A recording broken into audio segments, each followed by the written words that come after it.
오늘은 소외된 요양병원의 노인들에게 복음을 전하는 진주노인요양병원과 진주정신병원의 원목실장이신 이마린 목사님 모셨습니다. 목사님, 안녕하세요. 네, 안녕하세요. 네, 먼저 진주노인요양병원과 진주정신병원의 원목실장님으로 섬기고 계신데요. 사역 소개 부탁드리겠습니다. 네, 저는 진주에 있는 진주노인요양병원과 진주정신병원의 한우들의 복음을 전하는 원목실장 이마린 목사입니다.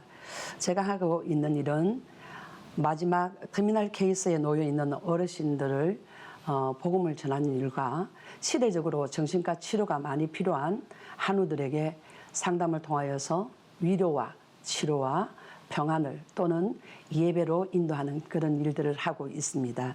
네, 소외된 요양병원의 노인들에게 복음을 전하는 값진 사역하고 계신데요. 가장 보람 있었던 사역 있으면 소개 부탁드리겠습니다. 네, 병동에서 복음을 전하다 보면 귀가 안 들리는 어르신들도 있고 또 참 여러 가지 글을 모르시는 분들도 계시기 때문에 사실 복음을 전하는 일이 쉽지는 않습니다.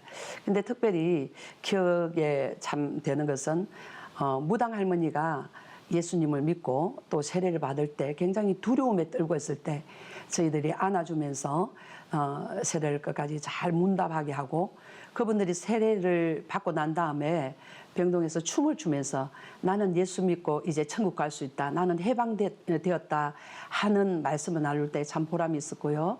그 어르신이 그 병동에서 전도대장이 되었습니다. 또 하나는요. 108염주를 목에 손에 이렇게 두르고 오시는 어르신인데요. 아침마다 108염주에 의지해서 연불도 하시고 늘 108염주를 세어가기도 하셨는데 그분들에게 항상 저희들이 아침마다 커피도 드리기도 하고 또 사랑의 문안도 하고 하면서 그분들에게 마음을 열리도록 시간은 갖지만 그분은 예수를 믿고 나중에는 108염주 다 내놓으면서 자기 가위로 잘라서 다 나는 이거 필요 없다. 이제 당신들이 믿는 예수 믿고 나는 천국 갈 것이라고 고백하는 모습을 보았을 때 참 보람이 있었습니다. 또 하나는요. 죽음이 쉽지 않다는 것을 참 많이 봅니다. 정말 죽지 못해서 힘들어하는 한우들을 바라보면서 온몸은 퉁퉁 부어있고 호흡은 제대로 되지도 않지만 그분들이 죽지 못하는 이유를 바라보면서 참 안타까웠어요. 근데 그분들은 복음을 미리 우리가 전해서 복음을 받아들였는데 하나님께서는 회개하지 않는 부분이 남아있을 때 불러가지 않고 기다리신다는 것을 알게 되었습니다.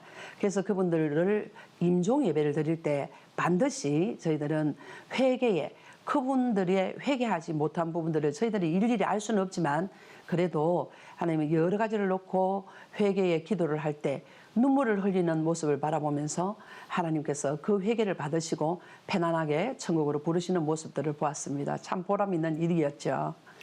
네, 매년 노인의 비율이 증가하고 있습니다.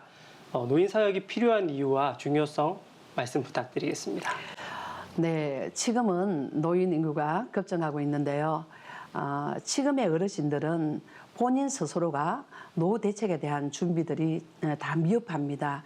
그래서 자녀들에 의해서 결정이 되어지는데요. 보통 사람들이 집에서 모시면 효를 다한다는 그런 생각을 가지고 있는데 저희들이 볼 때는 집에서 모시는 시대는 지났지 않느냐.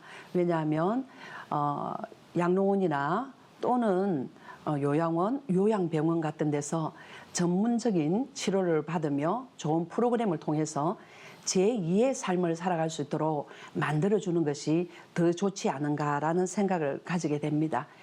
그런 분들에게 우리는 복음을 전하면서 어쩌면 집에서 모시는 그 효를 다한다는 것이 방치일 수도 있다는 생각을 해봅니다. 왜냐하면요. 그분들이 가족들이 외출하고 나면 혼자 남겨졌을 때의 외로움과 또는 낙상으로 이어지는 것을 참 많이 바라보거든요. 그래서 반드시 요양원과 전문적인 치료가 필요한 곳, 또 전문적인 놀이가 있는 필요한 곳에 가시면 좋겠다는 생각이 듭니다. 네, 이후 계획과 기도 제목이 있다면 함께 나눠주십시오. 네, 인생의 마지막 끝자락에 놓여있는 어르신들에게는 많은 기회가 남아있지 않습니다.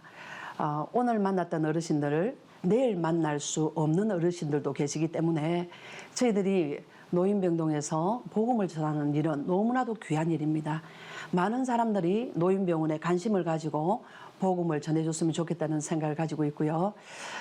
저희 병원에서는 노인병원과 정신과 병원에 1년에 200명 이상씩 세례를 받는 사람들이 있습니다. 참 너무 귀한 일들이죠.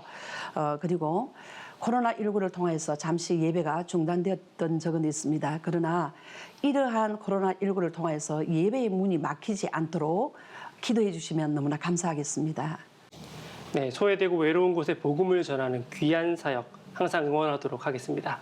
오늘 말씀 감사합니다. 감사합니다.